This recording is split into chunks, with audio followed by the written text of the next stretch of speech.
నువ్వు సంతోషం. హల్లెలూయ. నీ శాపాలన్నీ కొట్టివేశాడు. అక్క సాక్ష్యం చెప్తుంటే గుండె కదిలిపోయింది. నాకు చాలా బాధ అనిపించింది. క్యాన్సర్ వ్యాధిలో తల వెంట్రుకలు ఊడిపోయినాయి, ఒంటిలో వస్త్రాలు లేను, ఆ రూమ్ లో వేశారంటే గుండె పగిలిపోయింది. అంత గొప్ప దేవుడు అండి. గట్టిగా చెప్పగలుగుతాడు. హల్లెలూయ. మరలా సజీవ లెక్కలో నిలబెట్టి తలపైన వెంట్రుకలు తీసుకొచ్చి ఆమె దేహమును స్వస్థత ఇచ్చి గడ్డను కరిగించి ముఖాలలో స్వస్థతనిచ్చి నిలబెట్టిన దేవుడు. అందుకే అది అమూల్యమైన రక్తము. హల్లెలూయ.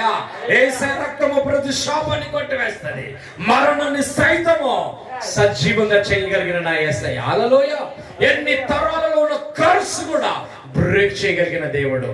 అందుకన్నాడు ద్వితీయోపదేశ కాండములో ఆ శాపాన్ని దేవుడు ఆశీర్వాదకరంగా మార్చేశాడు. ఇప్పుడు మీరు శాపంలో ఉన్నారా, పాపంలో ఉన్నారా? ఆశీర్వాదంలో ఉన్నారు. హల్లెలూయ. నిన్ను ప్రేమించాడు, నీకు రక్షణ ఇచ్చాడు, నీకోసం బలియాగమయ్యాడు. హల్లెలూయ. దేవుడికి మహిమ కలుగును గాక. అమూల్యమైన రక్తం. చూద్దాం. నేను చాలా పిన్ పాయింట్స్, మంచి విషయాలు చెప్తాను. పేతురు రాసిన పత్రిక 1:18 మనం చూస్తే, పితృపర్యం ద్వారా వచ్చినటువంటి వ్యర్థ ప్రవర్తన విడిచిపెట్టి వెండి బంగారం ద్వారా క్షయమైన వస్తువుల చేత నువ్వు రక్షించబడలేదు. నువ్వు రక్షించబడిన విధానాన్ని ఆలోచించుకో బిడ్డ.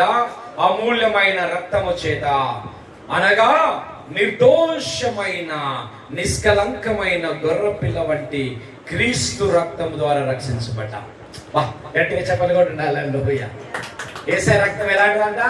అమూల్యమైన, నిష్కలంకమైనది, ఏ కలంకం లేనిది, ఏ దోషము లేనిది, ఏ పాపము లేనిది, విమోచించబడ్డా. హల్లెలూయ.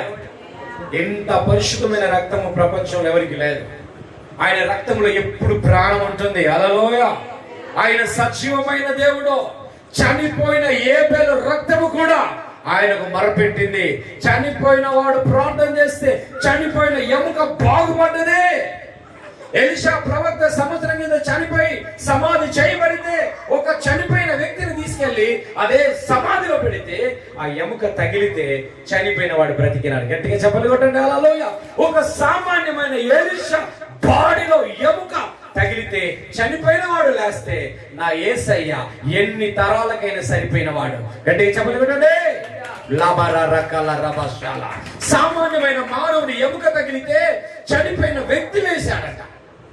కానీ యేసయ్య రక్తము అమూల్యమైనది, నిష్కలంకమైనది, అది నిర్దోషమైన రక్తము. ఆ రక్తము నిన్ను కప్పేసింది. హల్లెలూయా. నీకు విరోధంగా రూపించబడిన ఆయుధం వరదిల్తుందా? మరణం వచ్చిన ముందు నిలబడితే గెలుస్తుందా? హల్లెలూయా. మరణాన్ని కూడా సవాలు విసిరొచ్చును. హల్లెలూయా. ఎవరిని బట్టి? యేసయ్యను బట్టి. అందుకనే నీవు క్రీస్తు రక్తములో కడగబడ్డా. అందుకే ఇది దేవుని శక్తి అయ్యింది. హల్లెలూయా. త్వరగా నేను క్లోజ్ చేస్తాను. ముందుకు మనం వెళ్దాం. అమూల్యమైన గొర్రెపిల్ల వంటి రక్తం చేత విమోచించబడి మీరు ఎరుగుదరు. ఆయన జగత్తు పునాది వేయబడక ముందే మిమ్ములను నియమించెను. గట్టిగా చెప్పగలుగుతాను. హల్లెలూయా. Praise God. భూమికి పునాదులు వేయబడక ముందే నిన్ను నన్ను ఎన్నుకున్నాడంట. ఎంత గొప్ప ధన్యత ప్రియ సహోదరి. హల్లెలూయా. ఈరోజు ఈ మాత్రం చిన్న పరిచర్యను మనం చేస్తున్నామంటే దేవుని మహాకృప. ఎసానా ఈరోజు నువ్వు రక్షించబడ్డాడు ఎంత లాభం. నువ్వు పాపంలో జీవిస్తే ఎంత వేదన. నువ్వు అగాధంలో, పాపంలో, వ్యభిచారంలో, లోకంలో ఎవరు చేయలేని నీచమైన పనులు చేస్తే ఎంత బాధ అవుతుంది. అలాంటి నీచమైన మనలను ఆయన అమూల్యమైన రక్తంతో కడిగాడండి. హల్లెలూయా. విమోచించుకున్నాడు. కుమారుడు స్వాస్థ్యంగా ముందుగా భూమికి పునాదులు వేయబడక ముందే మనల్ని నియమించుకున్నాడంట యేసయ్య. హల్లెలూయా. ధన్యుడు వాడు కాదా? మనం ఎట్లా ధన్యులు అనుకుంటాం తెలుసా? 50 కిలోల బంగారం దొరికితే నా అంత ధన్యురాలు ఎవరు లేరురా నాయనా అనుకుంటాం. ఒక 3 కోట్లు నా చేతిలో పెడితే నా బతుకంతా బాగుపడుతుంది అయ్యా అనే పరిస్థితిలో చాలా మంది ఉంటారు. అంటే బంగారము, వెండి వస్తువులు ఉంటే కాదు. వెండి బంగారం మా యొద్ద లేవు, కానీ నజరేయుడైన యేసు నామములో లేచి నడు. హల్లెలూయా. పుట్టింది మొదలుకొని కుంటివాడు లేచి గంతులు వేస్తాడు. అడుక్కునేవాడు అనుకున్నాడు రోజు వెండి బంగారం దొరుకుతుంది. అరే బాబు, మేము కలిగింది ఇస్తున్నాం రా నాయన. ఏం కలిగి ఉన్నాను? అభిషేకం కలిగి ఉన్నాం. హల్లెలూయా. చచ్చిపోయినాడు సైతం లేచిపోతాడు. గట్టిగా చెప్పలు పెట్టండి. హల్లెలూయా. దేవునికి మహిమ కలుగును గాక. వెండి బంగారాలు మా యొద్ద లేవన్నాడు. నేను రోజు కుంటాడు, ఆడుకుంటున్నాడు, పుట్టిన మొదలుకొనుకుంటాడు. వాడిని ఎవడు బాగు చేస్తున్నాడు? పేతురు యోహాను అన్నాడు, మేము తన వెండి బంగారం మా యొద్ద లేవయ్యా, మేము ఖరీదిస్తున్నాం, ఏమి తన చేదాపుతున్నాం. కుడి చేయి పట్టుకుని లేపి నజరుడైన యేసుక్రీస్తు నామములో లేచి నిలబడాలి. వాడి జీవితంలో స్వస్థత, చీలమండలకు దేవుని శక్తి వెళ్ళి వాడు గంతులు వేసి అందరూ విస్మయం పొందారు. దేవాలయంలోకి వెళ్ళి ఆనందిస్తున్నాడు. మరి నువ్వు ఆనందిస్తున్నావా? హల్లెలూయా. మనమైతే పాపినయా అనే స్థితిలోనే ఉంటాం. వాడు లేచి గంతులు వేస్తున్నాడు. దేవుడు నన్ను స్వస్థపరిచాడు. దేవాలయానికి ఎప్పుడు వెళ్ళలే, దేవాలయం ముందున్నాడు, కానీ స్వస్థత జరిగిన తర్వాత గంతులు వేస్తున్నాడు. హల్లెలూయా. నీవు అమూల్యమైన రక్తంలో కడగబడ్డా. భూమికి పునాదులు వేయబడక ముందే దేవుడు నిన్ను ఎన్నుకున్నాడంట. హల్లెలూయా. దేవుని బట్టి చాలా ఆనందించాలి, దేవుని బట్టి ఘనపరచబడాలి. ఇంకేమున్నా లేకపోయినా, బంగారాలు ఉంటేనే, నట్రాలు అన్ని పెట్టుకుంటేనే, పట్టు చీర కట్టుకుంటేనే కాదు, ఏమి లేకపోయినా ప్రభుని బట్టి ఆనందించాలంట. హల్లెలూయా. దావీదు అంటాడు 37 కీర్తన 4వ వచనం, యెహోవాను బట్టి ఆనందించుము, ఆయన నీ హృదయ వాంఛలను తీర్చును. నీ హృదయ వాంఛను తీర్చేదేవుడు. నువ్వు ప్రభుని బట్టి ఆనందించు.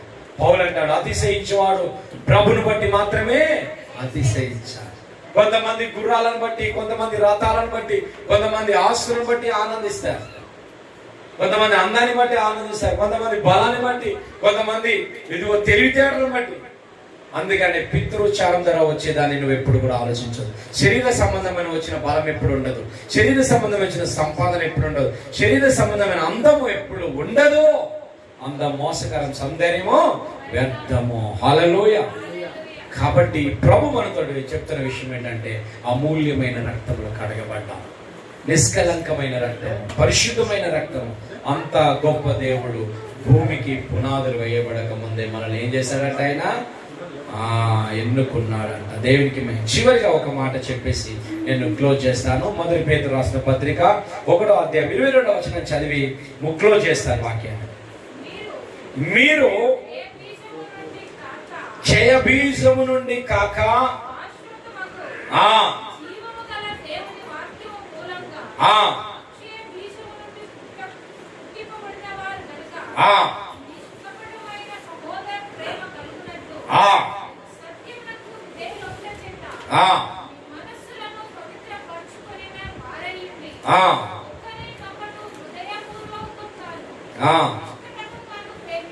దేవునికి మహిమ కలుగును గాక. చాలా అద్భుతమైన విషయం. మీరు క్షయబీజం నుండి పుట్టిన వారు కారు. క్షయబీజము అంటే మళ్ళా అక్షరము, శరీర సంబంధమైన జ్ఞానం. అంటే తల్లిదండ్రుల ద్వారా వచ్చిన శరీరానికి ఎక్కువ ప్రయారిటిస్తారు. శరీర సంబంధమైన తల్లిదండ్రులను ప్రేమించమన్నాడే కానీ ఆత్మ సంబంధమైన దానికి ఎక్కువ ప్రయారిటీ ఇవ్వండి. పరిశుద్ధాత్మకి మీరు ప్రయారిటీ ఇవ్వండి. ఆత్మకి ప్రయారిటీ ఇస్తే నీ జీవితం బాగుపడతావు. అక్కడ ఏమన్నాడంటే, మనకు డైరెక్ట్ గా అర్థం చేసుకోవాల్సిన విషయం అంటే, క్షయమైన బీజము నుండి అంటే శరీర సంబంధమైన తల్లిదండ్రుల ద్వారా వచ్చిన దాన్ని బట్టి ఎప్పుడు కూడా అంత పెద్దగా ఆనందించదు. కానీ అమూల్యమైన రక్తము, నిష్కలంకమైన రక్తము, నిర్దోషమైన రక్తము, ప్రభు మన కోసము పరిశుద్ధమైన శరీరాన్ని, పరిశుద్ధమైన రక్తాన్ని, పరిశుద్ధమైన ఆత్మని పెట్టాడు. కాబట్టి దాన్ని బట్టి ఎక్కువ ఆనందించాలంట. హల్లెలూయా. ఎందుకంటే ఆయన శాశ్వతమైన జీవము కలిగిన దేవుడు అంట. హల్లెలూయా. ఎలాంటి దేవుడు యేసయ్య? శాశ్వతమైన వాడు, మరణము లేనివాడు. శరీర సంబంధంగా ఏదో ఆయన శిలువ వేయబడినంత మాత్రం చనిపోయినాడు అని అనుకోకూడదు. ఎందుకంటే ఆయన ఒక్క క్షణం ఎడబాటైన అంతే. ఇక్కడ అదే రాశాడు పేతురు మహాజ్ఞాని.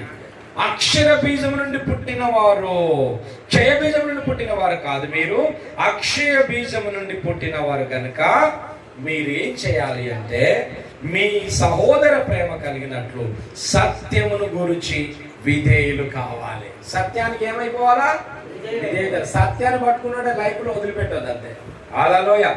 సత్యం నేను ఏం చేస్తుంది? స్వతంత్రుడిగా చేస్తాయి, నీ జీవితాన్ని బాగు చేస్తాయి, రానున్న తరాలకు నువ్వు ఆశీర్వాదకరంగా ఉంటావు. హల్లెలూయా. దేవుడి కొద్ది మాటలు దీవించునుగా.